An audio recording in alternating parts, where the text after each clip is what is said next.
Greetings, family. This is the Divine Alchemist checking in. Oh man, I have an amazing topic for you guys today. It's going to be really thought-provoking. It's going to be really open, really candid. And for this topic, this is something that I want you guys to really just take your time with. I'm going to say some things that you may not agree with or may not understand initially, but just take your time, allow it to process, and understand that I'm speaking, divinely here. This is something that really was put on my mind, and I've been contemplating this idea for over a month. So this is definitely something that you're going to want to share with your friends. And if you don't already have it, I would definitely recommend grabbing a notepad and a pen, because you might want to take some notes on this one. All right, so I'm going to go ahead and jump straight in. And what I want to talk about today is actually love. So what is love? The crazy thing about it is no matter who you ask, you are very likely to get a different answer. I mean, people are going to go ahead and describe tons of different things when they ask what love is. Some of you, your mind is going to go straight to your romantic relationship, and you're going to think about dating and flowers and trips and, just being in lust with someone. And for some other people, you might think about your parent-child relationship. You might think about your kids and taking care of them and raising them up and making sure they're safe. Or if you think about your parent, you might think about the person who raised you or kept you safe, or who made sure that you had the things that you need. Some of us, we might think about other family members. We might just think about the holidays, or, being near our family on Christmas and opening gifts. And, when you think about all of your history and all of your childhood and, all of the things that come together to create your idea of what love is, that's what we'll do. We'll tap into those memories. Some people, they might think about material things. Some people love their car. They might love their house or whatever the case may be.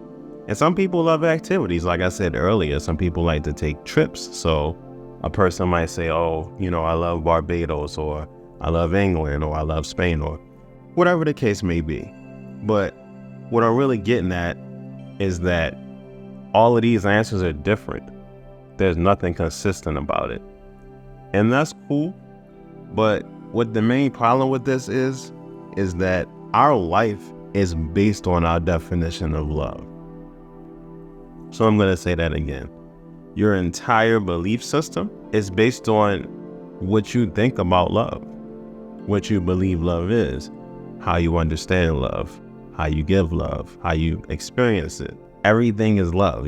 That's pretty much how you think and why you think the way that you think. People will do anything for the ones that they love. Some people might commit atrocities in the name of love. So we really got to understand it. If this is the driving force and the driving factor in our life, then we really need to know, what does this word actually mean? And this question was posed to me, and, I really didn't even realize that I didn't know. I started thinking about all of the things that I felt like were love, things I've experienced, places I've been, people I've met, my family, my children, things like that. But what I realized is that's not really a definitive answer. Like, nothing that I came up with was able to describe all of these things. So right now, I just want to pose a question for you to just think about it and start putting it in your mind. Like, what is love? What is your definition of love? And how would you describe it if a person asked you that? So ultimately, what I did realize was all of these things that I thought were love, they're not really love. It's almost like we choose every positive feeling, every positive emotion, every positive vibration, and we group it together and we say, boom, that's love. We just call anything that feels good love, or anything that feels really good. If we only feel good a little bit, we might say we like it. If it makes us feel bliss or ecstasy, then we call it love. But the truth is, that can't be what the word means. It can't be that, if this is what our whole life is based on. So let's talk about some of the things just to break it down a little bit. And I'm going to start with our relationships with people. Now, the thing about our relationships with people is they are important. They do help us experience different levels of frequencies and different vibrations. So our relationships with people, that's definitely going to be one of the most important things that we can experience in this life. But we can't just limit love to that, because ultimately our relationships with people are not unconditional. You know, you can say that you're in love with your spouse or your partner, but as soon as they violate that contract, well, those feelings, they change. Those thoughts change, those emotions change, the way you act change. Everything can shift based on a mistake being made. So we have to look at that. And that's not just romantic. That's, you know, let's just say you have a relationship with your parent or your kid and they do something that's just completely outrageous, something that you don't agree with. Yeah, you're still gonna, you know, love them based on your contract, but ultimately that relationship is subject to change. And these relationships will always change because nobody is perfect and people are gonna make mistakes. So we have to understand that when we're talking about love, the contracts, that can't just be fully love. I mean, it can be a part of it. But ultimately, what we're doing when we create these contracts with people is we're taking our time and we're giving it to people that are in return giving us a high vibration, a high energy, a high spirit, just a good time. You know, we are having an energy exchange and we are in turn receiving a high vibration back for the energy that we gave out. Now, when you're not getting back the same investment or the same return on your investment of energy, well, that's when things start to shift a little bit. So we got to understand that, you know, this isn't only love here. And when we do create these contracts, like I said earlier, we do expect to receive something in return. You know, most of these relationships are not one-sided. I mean, even if you look at a baby, when the baby is first born and you take care of it and, you know, you hug it and you show it love, like you're still getting that energy back. The baby doesn't know anything but to be perfect for you. It's gonna, you know, give you back that energy because it's still not a one-sided relationship. So there's still a contract there. You're still gonna expect the love back from that child. So, you know, that's, you know, a person relationship or people relationships. And we can talk a little bit about the material relationships. Let's just say a person loves their car. You know, you got the brand new Lamborghini, you got it, you love it. And that is really gonna be temporary, you know, for the time being when you got it.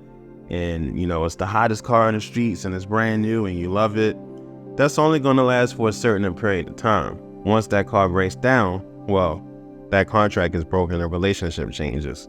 Or once 5 years pass and there's a bigger, better car out, that relationship changes. So, you know, obviously that can't be love either.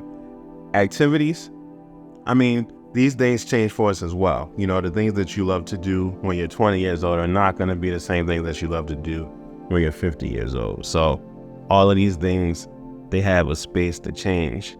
So we got to understand, since it's ever changing, they can't really be the full definition of love. So what is love really? And hopefully you guys got your answers by now. I know I asked you a little bit earlier in the show, but I want to give you my definition. Now, like I said, this is completely how I feel. This is completely what I received directly from source. So it's up to you to determine exactly what you feel about love and what it means to you. But the way I understand it is love is God. Love is source energy. Love is me. Love is you. Love is the trees. Love is the ocean. Love is everything. You know, love is your visions, your ideas. Love is your creations. Ultimately, love is universal oneness. And the thing about universal oneness is it can't be quantified. It can't be divided. It can't be destroyed. It's just having the full understanding that I am love and love is me. Love is everything. Love is everyone. Love is everything around us in this light matrix. So we can't fall out of love with a person or out of love with anything, because if we do, what we're doing is hurting ourselves. I'm going to dive into that a little bit deeper when I get into that part into the show. But what I want to say right now is we really have to understand this universal oneness. We got to really tap into understanding that everything is love. It can't just be one thing or another thing. Love is the relationships. Love is the cars. Love is the home. Love is everything. It can't be quantified. So we have to understand that the emotions that we experience based on these different things in regards to like our relationships, our cars, our homes, our needs, our trips, these are all different emotions and different level emotions that must be defined. But we have to understand that they're not love. Love is the basis of everything. This is the starting point. This is where we're at. You know, you come in and it's like, I am love. Now what? So, you know, I think that we really got to stop allowing love to be described as something outside of ourselves. Now, when we do experience these relationships with people and we experience the contract agreements and we experience the different emotions, that we can definitely find value in separating these things and really understanding what it is. Like if we go to a romantic relationship, what do you love about it? What is it that makes you say you want to marry a person? And I think what we'll find is this is more so adoration. You know, the experience of being, you know, in that blissful romantic place is going to be adoration. You know, that's something that you're going to experience in a romantic situation. And then if we look at, you know, different things like a trip, you know, looking at the ocean and, you know, being on a beach or anything like that and just watching the world, that may just be joy, you know? And it's important to understand the difference between these emotions, especially as, you know, creators, co-creators of our lives and master manifestors. We really need to understand the different levels of emotions, because if we're calling everything love, then it's nearly impossible for us to experience the full range of emotions. And that's what we're here to do. We're not here to just feel one emotion, or we're not here to just call every emotion one thing, or to just kind of make it a blanket statement. We want to fully experience life. We want to immerse ourselves in these experiences and joy and love and adoration, happiness, health, wealth, prosperity, gratitude. All of these things, all of these high level vibrations, they all feel different. Now, are they all love? Yeah, they're all a part of love, but should they affect the level of love that exudes from you? Absolutely not. That should be a constant high vibration, the level of love that you are and the level of love that exudes from you. Now, the thing about it is the Matrix has convinced us that we can fall out of love. And from my perspective, this is one of the worst beliefs that you can have. And I'm going to say this again, you know, based on the way the word love is thrown around and the way people think that love is just, you know, being in a romantic relationship or, you know, having a family relationship. And like I said, those things are based on contracts. People feel like you can fall out of love. And this is literally one of the worst thoughts that you can have. Understand that your words have a tremendous amount of power. You know, that's why they call it spelling when you spell a word, because you are casting a spell. So understand that if we don't even know the true definition of the word love, and then we say things like, oh, I don't love her anymore, I don't love him anymore, or whatever the case may be, do you know how much power you are taking away from yourself?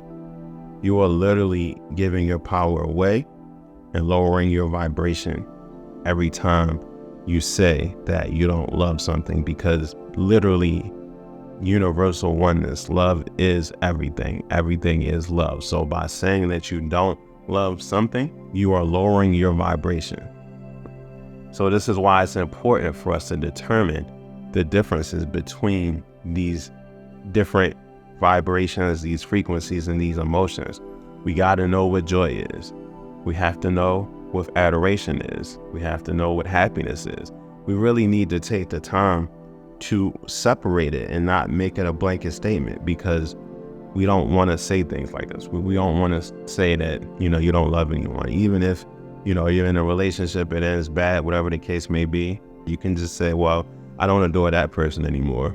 That's a better experience. And even the way that you're going to feel after you say that, it's going to be better than how you feel when you say you don't love someone anymore. So really understand that, I just think that it's a trick. I think it's something that was just put in place to kind of confuse us and to put us in a position to unwillingly give away our power without even knowing it. Because again, if our entire being, our entire belief system, our entire existence is based on our definition of love, and we don't know that love is everything, we don't know that we can experience different levels of love. Love just is what it is.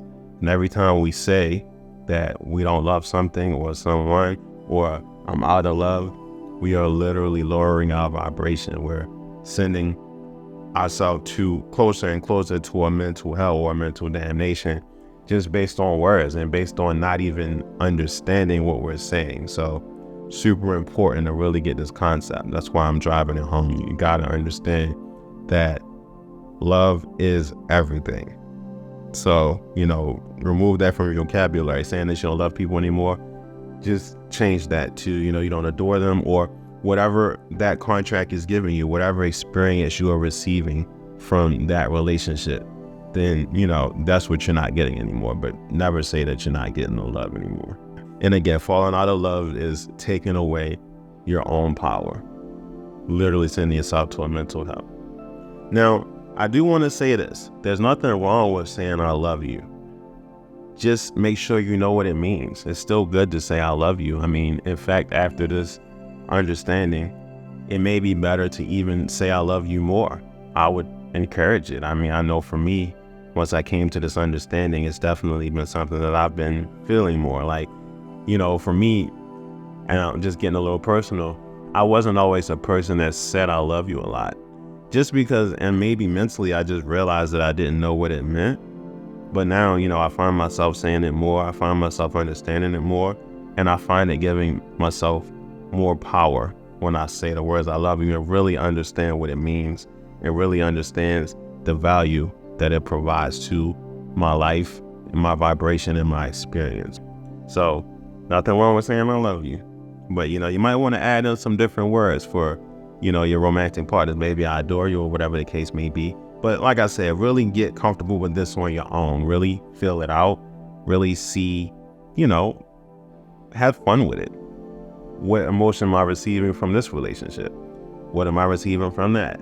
And, the more that you're able to quantify those feelings and those emotions, the better you'll be. It's easier for your life in general, because you'll be able to understand what you need from people, and it will make you a better communicator, all in all. All right. So, and like I said, we just got to go back to understanding that the basis of our belief system is based on our definition of love. So, you don't have to take what I'm saying and own it, or just believe it because I said it. Really own this, take it, write it down, grab a sheet of paper and write, what is love? And just start writing, meditate on it, tap into it, and see what you come up with. I think that you'll find that once you really are able to get a handle on that word and get a definition to it and understand how important and powerful it is, you'll see some changes automatically showing up in your life. Now, the good thing about this is once you fully grasp this concept, and once you fully decide what love is, and decide what vibration and frequency you're going to keep at all times in regards to love, this is literally you taking your power back. Now, I do want to ask you a question, and I want you to think about this. For most of us, how many times have you said, I love you, or a person told you, I love you in your life? Probably more than you can count, right? I mean, we're probably looking at hundreds of thousands or millions of times of being told, oh, I love you, or, telling a person I love you. But how many times have you said, I am love? Not that many, right? And what we have to understand is that since we're tapping into this universal oneness, I am love means that the love is inside of you. You can't look outside of yourself for a person to give you something that only you can give you. So I'm going to say that again. I am love. You tap into that, you're tapping into your power, and that's when you're going to unlock the key, and you're going to be able to really, really take off in life. Because once you are able to get that self-love and you're able to give yourself what you need, and you can operate independent of another person, you're just reaching another level. Now, this doesn't mean that you don't need people, but it does mean that, you're going to be able to show up better, and then you're going to be able to better define what your relationships will look like. And it's just going to be a more positive experience for everyone. So you really just got to understand that really is where your power lies, is understanding the concept of love, understanding what love is, understanding what love isn't, and understanding that love is something that you seek from yourself first. And, ultimately it's just something that a lot of us never learn, because the first thing for most of us when we were children you get is the love from your parents. Your mom is like, oh, I love you, and, she's kissing you and she's hugging you, and you grow up seeking that love. You grow up seeking that love outside of yourself, because that is how you're introduced to that emotion and to that feeling. But what I'm here to tell you is you really need to learn to tap in and get that self-love. Tap in and, hug yourself on the inside, get those kisses to yourself, and really create that feeling, create that emotion, just knowing that you are, I am that I am, and you are the love. Love is everything. Everything is love. I am love. Love is source. Love is God. Love is universal oneness. So everything that is love. And I am everything that is. We are all connected. So that, by definition, makes me love. So I am love is where it's at. So it's important to learn that concept. So, and I know I keep saying it, but you really want to just take the time, meditate on it, and, see what you come up with. See if this resonates with you. Don't just believe it because I said it. Take the time, do the work, and just experience it, learn it. So once you do that, it'll be much easier to define what's happening in your relationships, and to define and understand why you're in them. And not just romantic, but, why you have your friendships, what value they bring to you, what value you bring to them. Because like it or not, all of these relationships are contracts. It just is what it is.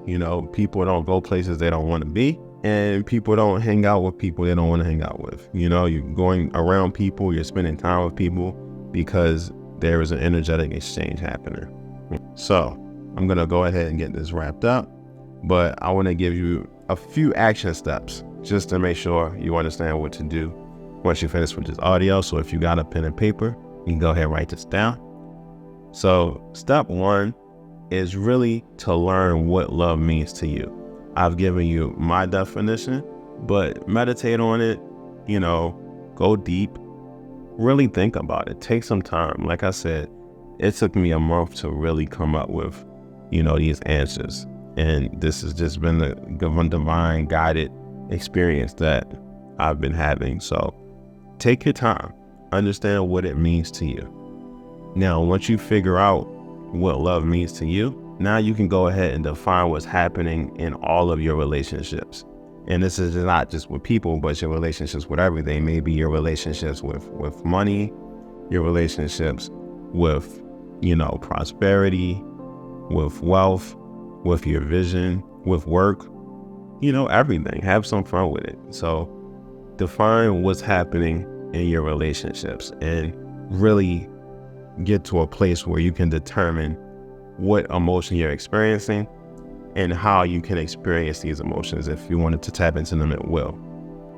So that's going to be a second step. And your final step is really to go ahead and take your power back. And the way you do that is by becoming love. Like I said, tapping in, understanding I am love. I am happiness. I am wealth. I am joy. I am adoration. I am all of these things. And all of these things stem from me, and I stem from all of these things. This is all universal oneness, and I am love. Now, once you understand that, and you understand that you can get everything you need from within you, this is when you take your power back. And the final step is definitely to stop saying that you don't love things. Just understand that everything is universal oneness. So all is one, as above, so below. So you want to make sure that you have a genuine love for everything. Now, you don't have to like everything, but you do have to love everything. And remember that there's a difference between liking, loving, joy, happiness, adoration. All of these are different emotions. All of these are different experiences that produce different results and feel different to us. So the quicker we can determine the differences between these emotions, these vibrations, these feelings, these thoughts, the better off you'll be. So hopefully you guys got some value from this. I just had this on my heart, so I wanted to share it. You know, it was mind-blowing to me, really understanding that the basis of my belief system was something that I didn't take the time to actually break down and understand. So hopefully you guys can do that now that you've heard this, or hopefully you've already done it. So if you got value from this episode, you know, thank you so much for listening. Only thing I would ask is that you like this, subscribe to our channel, and then go ahead and share this with some friends. So let me know in the comments what you think about this. I mean, what is your definition of love? Have you really thought about it? Or is this your first time really taking a deep dive on it? Love to hear your ideas, love to hear your thoughts. Leave some comments. I will be checking them out, and let me know what you guys think. So just let me know how you feel about it, all right? This is the Divine Alchemist checking out. Peace and love, family.